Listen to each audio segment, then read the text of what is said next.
Hello, কেমন আছেন? আশা করছি সবাই ভালো আছেন। আমিও ভালো আছি। আজকে একটা বিষয় নিয়ে আলোচনা করার জন্য আসলাম। সেটা হচ্ছে আহ, বিশ্বে এখন অর্থনৈতিক একটা টালমাটাল, হ্যাঁ? আমেরিকা যেভাবে অর্থনৈতিক শুল্ক আরোপ করছে বিভিন্ন দেশের উপরে, এগুলো কিন্তু ধীরে ধীরে আমাদের দেশের অর্থনীতির উপর একটা চাপ পড়ছেই। তো এক্ষেত্রে আমাদের সবাইকে একটু সচেতন থাকতে হবে।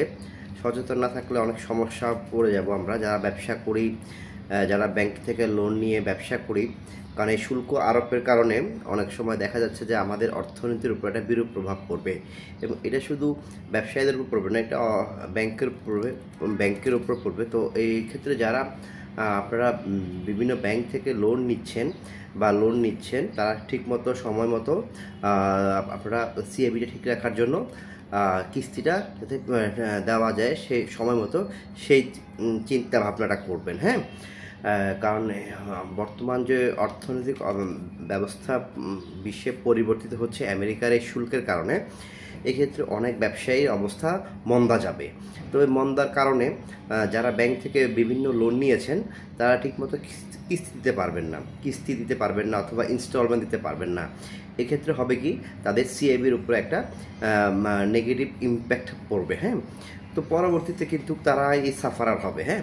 তো এক্ষেত্রে আমি বলবো ব্যবসা করেন, খুব সাবধানে করেন, যাতে করে সিএবির বিষয়টা ঠিক থাকে, এবং পরবর্তীতে ব্যাংক লোনের জন্য আপনারা আবেদন করতে পারেন এবং ব্যাংক থেকে খুব সহজেই লোন পেতে পারেন। এবং ব্যবসা করতে হবে খুব সাবধানতার সহিত, যাতে ব্যাংকের লোন সঠিক সময়ে পরিশোধ করা যায়।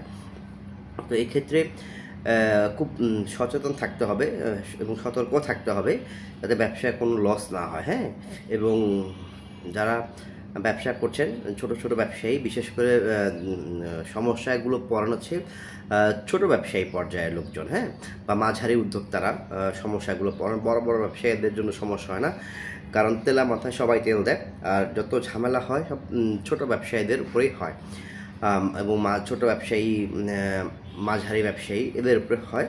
তো এদের আমি বিশেষভাবে অনুরোধ করব, আপনারা ব্যাংক থেকে লোন নিয়ে থাকলে লোনের কিস্তি ঠিক মতো যাতে দিতে পারেন সেই ব্যবস্থাটাই করবেন, হ্যাঁ?